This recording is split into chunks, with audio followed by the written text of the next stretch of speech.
حضرت ابراہیم نے اپنے بیٹے کے گلے پر چھری چلائی، لے گئے وہاں پہ یہ سارے سوال جواب ہوا، بتاؤ کیا کرنا ہے؟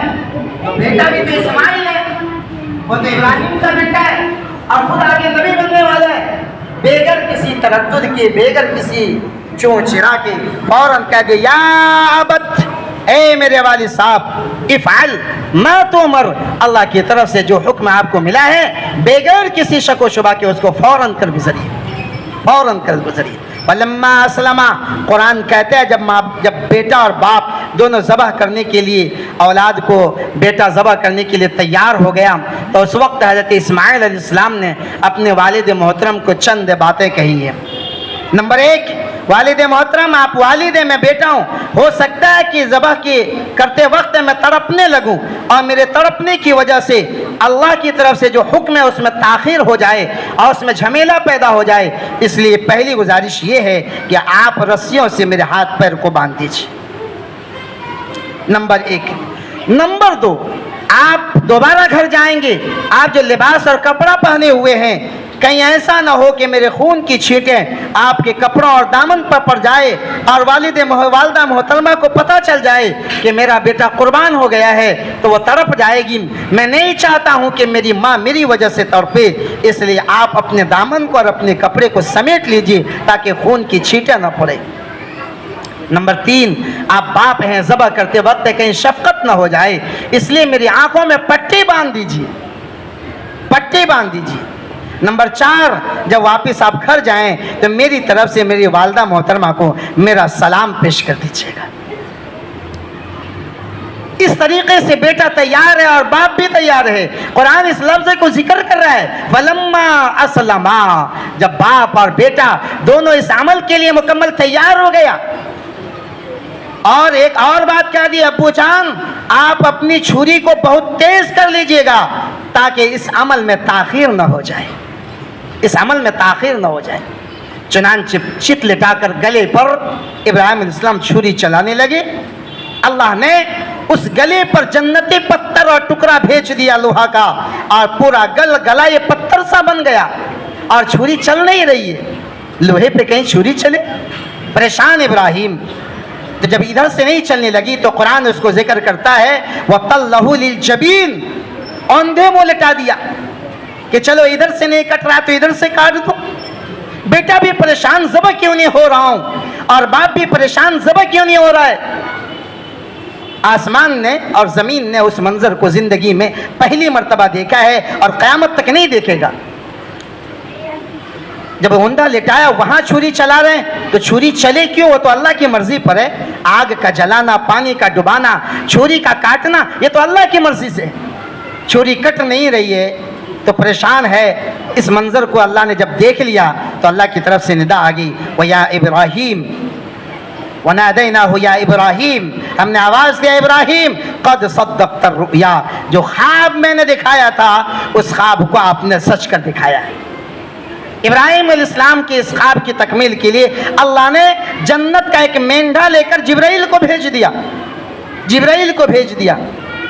رک کر کہہ دوں واقعہ مکمل نہیں ہوا، 5 منٹ آپ کی طرف سے اجازت ہو تو مکمل کر دوں۔ جنت کا مینڈھا لے کر بھیج دیا۔ روایات میں آتا ہے یہ وہی مینڈھا ہے جو حابیل نے اپنی قربانی میں پہاڑ پر پیش کیا تھا۔ اللہ اس کی قربانی کو قبول فرما کر جنت میں اس مینڈے کو رکھا تھا اور 40 سال تک جنت کے اندر وہ چرا تھا، مشتندہ بن گیا تھا۔ وہ مینڈا لے کر جبرائیل علیہ السلام آنے لگے۔ جب دیکھا کہ یہ منظر ہے تو میں نے پچھلے جمعہ آپ کو بتلایا کہ انہوں نے پڑھا اللہ اکبر اللہ اکبر۔ جب ابراہیم کو معلوم ہوا کہ جبرائیل آ رہے ہیں تو انہوں نے پڑھا لا الہ الا اللہ واللہ اکبر۔ اسماعیل کو معلوم ہوا کہ میری قربانی قبول ہو گئی ہے تو انہوں نے پڑھا اللہ اکبر وللہ الحمد۔ چنانچہ آئے، قربانی قبول ہو گئی، اسماعیل کو اٹھایا اور حضرت جبرائیل السلام نے حضرت ابراہیم کو وہ مینڈھا دیا اور کہا اس کو ذبح کیجئے۔ اللہ کی طرف سے آیا ان ھذا لہو البلاء المبین، ابراہیم یہ آزمائش زبردست آزمائش تھی اور جو میں نے انعام بھیجا یہ زبردست انعام ہے۔ اور یاد رکھو اب آج کے بعد سے آپ کی یہ سنت مرتے دم تک ہر وہ بندہ یا بندی جو کلمہ پڑھنے والا ہو اور بالغ ہو، ہم نے آپ کی اس ادا کو اتنا قبول کیا کہ اگر کوئی صاحب نصاب ہر سال 10 11 12 تاریخ میں اگر آپ کی یہ سنت زندہ نہیں کرے گا تو ہمارے یہاں اس کے لیے بہت سخت سزا ہے، قربانی کرنی پڑے گی اس کو۔ ہم نے آپ کے اس عمل کو اتنا قبول کیا۔ قرآن کہتا ہے وَفَضَيْنَاهُ بِذِبْحٍ عَظِيمٍ، ہم نے عظیم قربانی ہم نے اس کے بدلے میں، اسماعیل کے بدلے میں دے دیا۔ وَتَرَكْنَا عَلَيْهِ فِي الْآخِرِينَ، اور قیامت تک آنے والے سارے انسانوں کے لیے ابراہیم علیہ السلام کی سنت کو باقی رکھا۔ وَسَلَامٌ عَلَىٰ إِبْرَاهِيمَ، ابراہیم تم پر سلامتی ہو۔ إِنَّا كَذَلِكَ نَجْزِي الْمُحْسِنِينَ، ہم نیکوکاروں کے لیے، اخلاص کے ساتھ عمل کرنے والوں کو ایسے ہی بدلہ دیا کرتے ہیں۔ سمجھنے کی ضرورت یہ ہے کہ میرے بھائی، ہمیں ابراہیم علیہ السلام کا ذبح کرنا تو یاد رہا، لیکن باپ اور بیٹے کا جو گفتگو ہے وہ یاد نہیں رہا۔ باپ کے دل کا جو جذبہ ہے، اولاد کے دل کا جو جذبہ ہے، وہ ہمیں یاد نہیں رہا۔ اس لیے ایسے موقع پر ہمیں اصل اخلاص کو دیکھنا ہے، یہ دیکھنا ہے کہ ابراہیم کس طرف کے ساتھ، کس جذبے کے ساتھ، کس اخلاص کے ساتھ اپنے بیٹے کے گلے پر چھری چلا رہا ہے۔ نہ کوئی دکھاوا ہے، نہ کوئی ریا ہے، نہ کوئی حرام خوری والا پیسہ ہے، نہ کوئی اور مسئلہ ہے، اپنے گلے پر، اپنے بیٹے کے گلے پر چھری چلا رہا۔ اور اولاد بھی کیسی فرما بردار ہے کہ قربان ہونے کے لیے مکمل تیار ہے۔ اس لیے ہمیں اخلاص کے ساتھ قربانی کرنی ہے۔ اللہ کو اخلاص پہنچتا ہے، خون اور گوشت نہیں پہنچتا۔ قل ان صلاتی ونسکی ومحیای ومماتی للہ رب العالمین، اللہ نے ہمارے نبی سے فرمایا اس موقع کے لیے کہ آپ لوگوں میں اعلان کر دیں ان صلاتی ونسکی، کہ آپ کہہ دیں کہ میری نماز، میری قربانی، ان صلاتی ونسکی ومحیای، اور میری زندگی، میرا جینا، ومماتی، اور میرا مرنا، للہ، یہ سب اللہ کے لیے، رب العالمین۔ لا ينال الله لحومها ولا دماؤها ولكن يناله التقوى منكم، قرآن کہتے ہیں لوگوں جو تم قربانی کرتے ہو، اس کا گوشت، پوشت، اس کی کھال، اس کا خون اور اس کا کوئی عضو اللہ کو نہیں پہنچتا، ولكن يناله التقوى منكم، جس جذبے کے ساتھ، جس اخلاص کے ساتھ، جس طرف کے ساتھ اللہ کی رضامندی کے جس حصول کے لیے یہ قربانی کی جا رہی ہے، وہ جذبہ اللہ کو پہنچتا ہے۔ اس لیے بھائیو، ہمیں اللہ کے نبی ابراہیم، اللہ کے نبی اسماعیل کی اس قربانی کو اس جذبے، اسی جذبے اور اسی اخلاص اور اسی نیت کے ساتھ ادا کرنی ہے جیسے باپ بیٹے نے قربانی کی ہے۔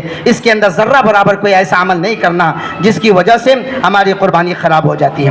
میں نے کچھ بات اور کہی تھی، ہمیں کچھ معلوم ہوا کہ چند ساتھی اس علاقے میں، جلدی کچھ بات کر دوں چونکہ اس کے بعد تو پھر بقرعید میں ملاقات ہوگی انشاءاللہ، کہ قربانی کے جانور کو جب ذبح کرنے لاتے ہیں تو ذبح کرنے سے پہلے معلوم یہ ہوا کہ اس کو وضو بھی کراتے ہیں، معلوم ہوا ہے کہ اس کو وضو بھی کراتے ہیں، اور بعض جگہ یہ بھی معلوم ہوا کہ اس کو نہلاتے بھی ہیں۔ کیا یہ واقعہ صحیح ہے؟ بولیے نا، بلا جھجک بولا جائے، بغاتے ہیں۔ اس لیے اس سلسلے میں مسئلہ سمجھ لینا چاہیے کہ ہم جو قربانی کر رہے ہیں اس میں طریقہ بھی وہی ہونا چاہیے جو شریعت کا ہو، اپنی طرف سے بڑھانا گھٹانا نہیں۔ ذبح کرنے سے پہلے وضو کرانا یہ کہیں سے ثابت نہیں ہے، یہ شریعت سے ثابت نہیں ہے۔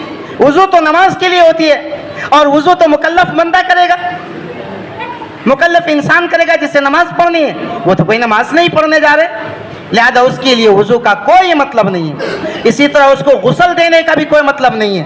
ہاں، کہیں پر نجاست، کوئی گندگی لگی ہے، اس کو دھو دینا، صاف کر دینا، یہ الگ مسئلہ ہے، لیکن باضابطہ اسے غسل دیا جا رہا ہو اور باضابطہ اسے وضو کرایا جا رہا ہو، اس کا شریعت سے کہیں ثبوت نہیں ہے۔ اب تک اگر کر رہے تھے توبہ کیجئے، اللہ معاف فرما دیں گے، اللہ معاف کرنے والے ہیں۔ آئندہ نیت کریں کہ انشاءاللہ ہم یہ سب کچھ نہیں کریں گے، انشاءاللہ کریں گے بھائی انشاءاللہ۔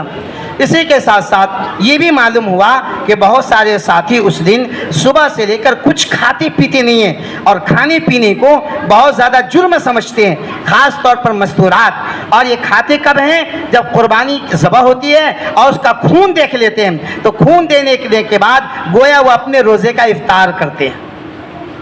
اس مسئلے کو سمجھ لینا چاہیے کہ بقرعید کے دن میں روزہ رکھنا یہ ثواب کی چیز نہیں ہے، حرام ہے، گناہ ہے۔ اس دن روزہ رکھنے سے ثواب نہیں، پٹائی ہونے والی ہے۔